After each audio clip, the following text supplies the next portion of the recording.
Hundreds of new archaeological sites are discovered yearly, with some bringing about huge debate in the academic world.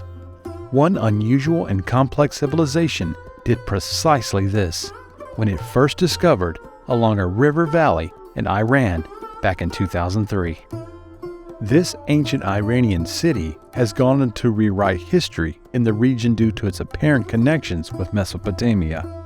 Some researchers have even suggested that both of these cultures may trace the origin back to an even older civilization.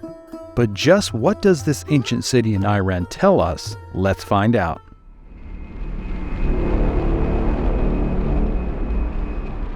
Generally, archaeologists are tipped off about an unusual discovery that can later on become a site of great interest.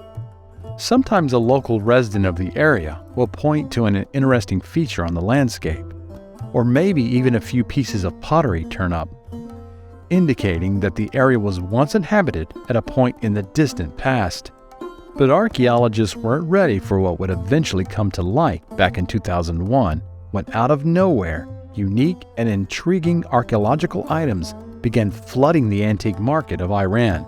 Listed for sale were distinct and well-made pieces of jewelry, finely crafted ceramics, vessels, weapons, and highly decorated board games inlaid with lapis, lazuli, and chameleon. Many of these extraordinary pieces were engraved or decorated with a complex symbology of both humans and animals, reminding one of the impressive depictions made in cultures such as Mesopotamia and ancient Egypt. Following speculation by scholars and researchers about the artifacts, an investigation was set up by the Iranian police. Detectives would eventually track down many of the auction houses and online sites selling these pieces. The detectives had arrested many of the traffickers and recovered a vast amount of artifacts. Investigators revealed in the same year that many of these artifacts could be traced back to a location in Iran's Halil River Valley, approximately 25 miles south of Jiroft. But where did the mysterious items come from? As archaeologists and researchers knew of no digs in the area. However, upon closer inspection, it became apparent to the researchers who were looking into the case exactly where the items came from. In early 2001, severe flooding forced the Halil River over its usual bank, eroding the surrounding landscape. As the river rushed through the land, it washed away sediment layers, eventually revealing an ancient cemetery. Looters were quickly informed by locals who realized the value of the seemingly ancient artifacts, and they moved quickly to gather as much as they could and sell it to the highest bidder. Following the impressive investigation put forth by the Iranian police, researchers began referring to the site as Jiroft, Iran's lost civilization. The initial excavations and the site. Once researchers and Iranian archaeologists formally surveyed the river valley, they quickly released the importance of the site.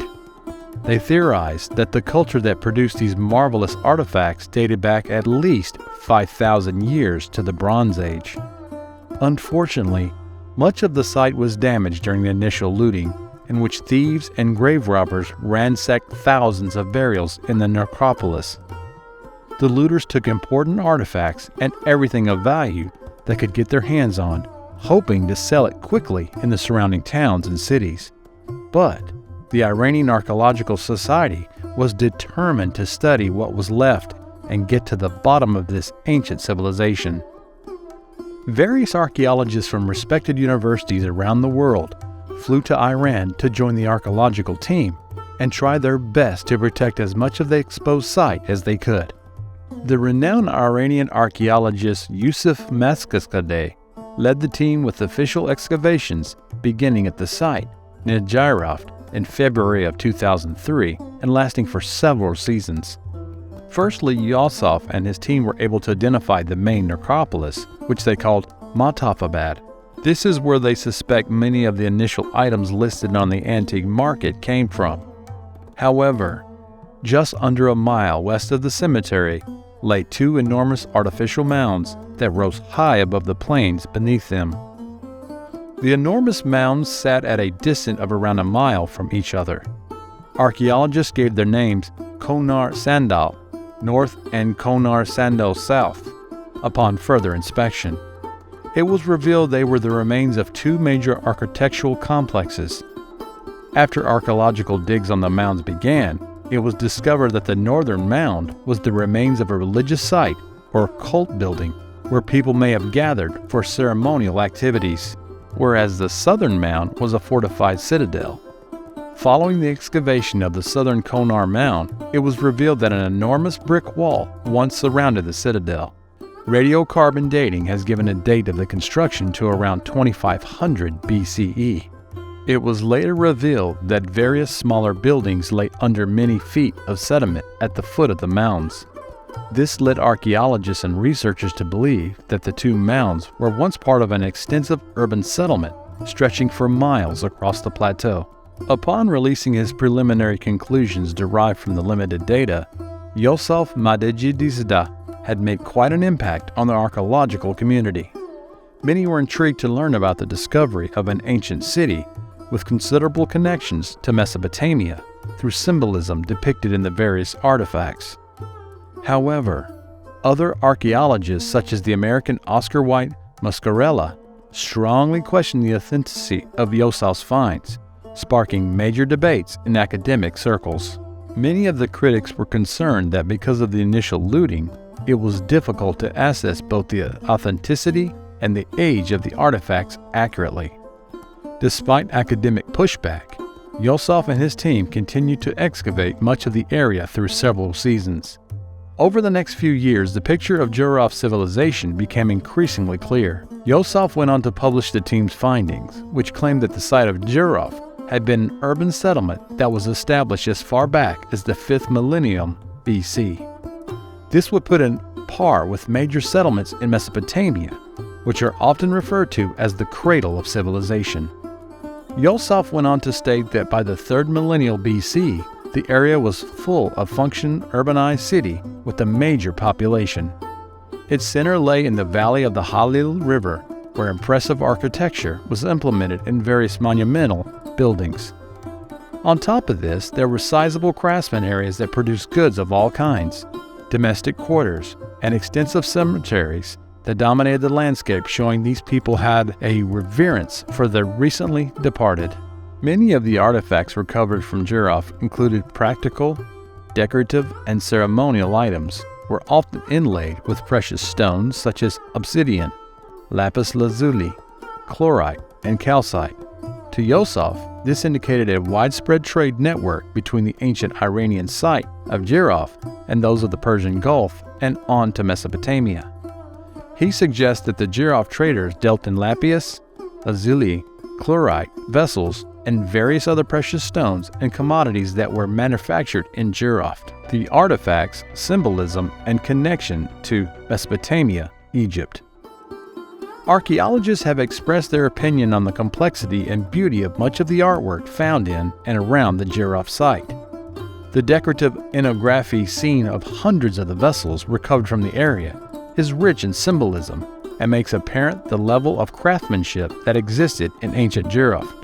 Many of these decorative vessels have also sparked an interest in researchers due to their apparent similarities with iconography that would often describe as Mesopotamian legends and traditions.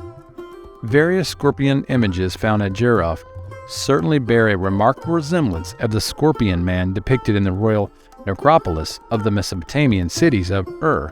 On top of this, the bull men found on various vessels at Jiroft echo the legend of the bull man in Keto, told to the Akkadian epic of Gilgamesh. One such theory to explain the similarities between these two seemingly independent civilizations is that they may share a common culture heritage dating back over 8,000 years. The most striking of all the images discovered on various vessels' artwork and decorative pieces are the distinctive scenes that include an inverted bull with an eagle soaring above it and the depiction of an eagle's battle with the snake. These two scenes aim to invoke one of the most memorable of all the Mesopotamian myths, that of Etana, the semi-mythical shepherd king of Kish, who is mentioned in the long Sumerian kings list as the first ruler after the Great Flood. This complex and integral part of Mesopotamian mythology speaks of a man known as Etna, who needs to venture into the heavens above to find a magical plant that allows his wife to birth an heir. Running parallel to Etna's adventure, an eagle and serpent, who were once great allies, have now become mortal enemies after the eagle eats the snake's offspring. The snake gets the better of the eagle in the legend and leaves him for dead in a ditch. However, on request of the sun god Shamash, Etna saves the eagle. In return, for Etna's kindness, the eagle flies the king to the heavens to retrieve his plant, thus ensuring his succession. Various scholars have also noticed another central story appearing on multiple art pieces throughout the Jiroft collection, the universal legend of a major flood. This tale played a huge part in the mythology of the Sumerians and then later the Babylonians, and Massimo Vadelli, an Italian archaeologist, is certain that a representation of this tale appears at least one Jiroft vase. Vadel claims that one vase has a kneeling character holding two zabu, whose heads produce a colossal wave. A mountain rises from under these waves. Beside this, a depiction of a divine character lifts a rainbow over the mountains that emerge from the water in the distance. On top of the myths and symbolism clearly put forth in many of the vessels and decorative pieces of Jiroft, another impressive discovery was made at the entrance of the southern Konars, Sandal Mound.